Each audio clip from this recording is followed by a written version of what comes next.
बिस्मिल्लाहिर्रहमानिर्रहीम। अस्सलामुअलैकुम।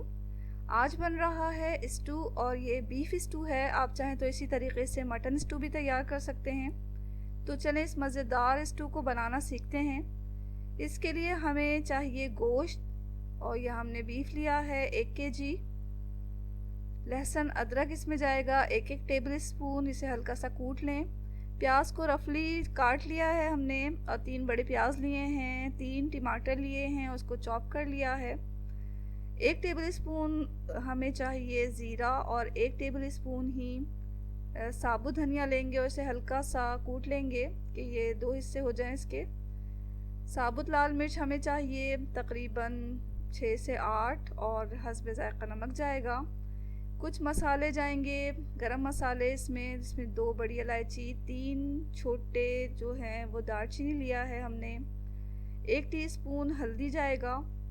4 छोटी इलायची ले लें, 5 लौंगे और 1 टीस्पून हमने साबुत काली मिर्च लिया है। दही भी इसमें डालेंगे हम और ये आधा कप लेंगे। तेल जाएगा इसमें 1/4 कप। आखिर में इसमें बारीक कतरी हुई अदरक, हरी मिर्चें और हरा धनिया डालेंगे। तो इस मज़ेदार स्टू को कैसे बनाना है, बहुत आसान है इसे बनाना। इसे हम एक पॉट में बना रहे हैं।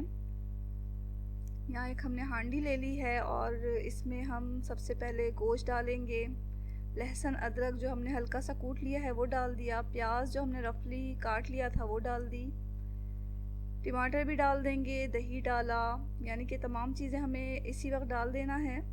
साबुत लाल मिर्चें डाली, नमक गया इसमें, साबुत धनिया जिसे हमने हल्का सा कूट लिया है ये डाल दिया, ज़ीरा डाल दिया, हल्दी, दालचीनी और बड़ी इलायची डाला, छोटी इलायची, लौंग और काली मिर्चें डाली हैं साबुत। इसके अलावा तेल डाल दिया आखिर में।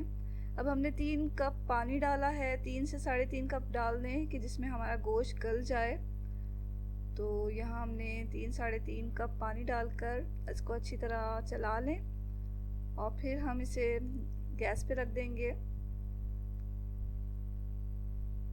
पहले से अच्छी तरह हमने किसी चमचे की मदद से मिक्स कर लिया, फिर से गैस पे रखा। पहले तो हमें फ्लेम को मीडियम टू हाई रखना है। जब इसमें उबाल आ जाए तो हम इसे मीडियम टू लो फ्लेम पर करके गलने के लिए छोड़ेंगे।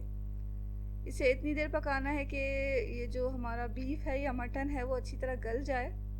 तो दरमियान में हमने खोला, पानी अच्छा खासा है अभी भी, और चेक कर लें। अगर आप का जो ये बीफ और या मटन है वो गल चुका है तो अब हम इसे ढकना खोल के ही पकाएंगे।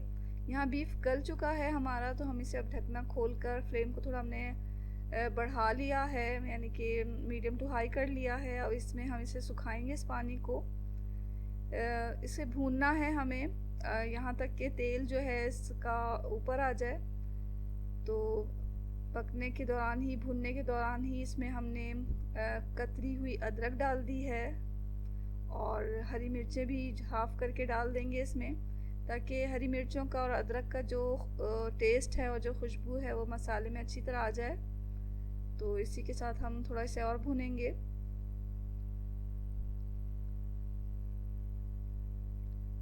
तो यहाँ हम मुसलसल भूनते हुए इसे पकाएंगे कि हमारा जो ये पानी है इसका स्टू का वो अच्छा खासा खुश्क हो जाए। बहुत ज़्यादा खुश्क नहीं करना, हल्का पानी इसमें छोड़ना है। तो यहाँ देखें गोश्त का जो पानी है वो खुश्क हो चुका है। तो हमें अब इसे ज़्यादा खुश्क नहीं करना। आप चाहें तो इसे मज़ीद भी खुश्क कर सकते हैं, लेकिन हमें इतना ही चाहिए। तो यहाँ हम जो है इसमें हरा धनिया डाल देंगे, थोड़ा से मिक्स कर लेंगे मसाले के साथ। इस हरा धनिया को अच्छी तरह मिला लेंगे और फिर बिल्कुल फ्लेम को लो पे करके इसे ढक के पकाएंगे तकरीबन 5 से 10 मिनट कि ऑयल पूरा ऊपर आ जाए। तो 5 से 10 मिनट हमने बिल्कुल लो फ्लेम पे से छोड़ा। तो आप देख सकते हैं 5 से 10 मिनट के बाद जो है वो तमाम ऑयल जो है वो सालन के ऊपरी सतह पे आ चुका है। और लीजिए नाज़रीन, यहाँ हमने जो है वो फ्लेम को बंद कर दिया और हमारा स्टू बिल्कुल तैयार हो चुका है। तो ये मज़ेदार स्टू जो है वो आप चाहें तो मज़ीद खुश्क भी कर सकते हैं, लेकिन हमें थोड़ा सा ऐसे इतना ही इसकी ग्रेवी चाहिए थी, तो हमने थोड़ा सा में सालन इसका शोरबा रखा है हल्का सा। तो ये मज़ेदार स्टू बहुत ही मज़ेदार तैयार होता है और बहुत ही आसान है इसे बनाना, जैसे कि आप देख सकते हैं। अगर आपको ये रेसिपी अच्छी लगी है तो इसे लाइक करना हरगिज़ ना भूलें और चैनल को सब्सक्राइब भी कर लें। दुआओं में हमेशा याद रखें। इसके साथ ही अल्लाह हाफ़िज़।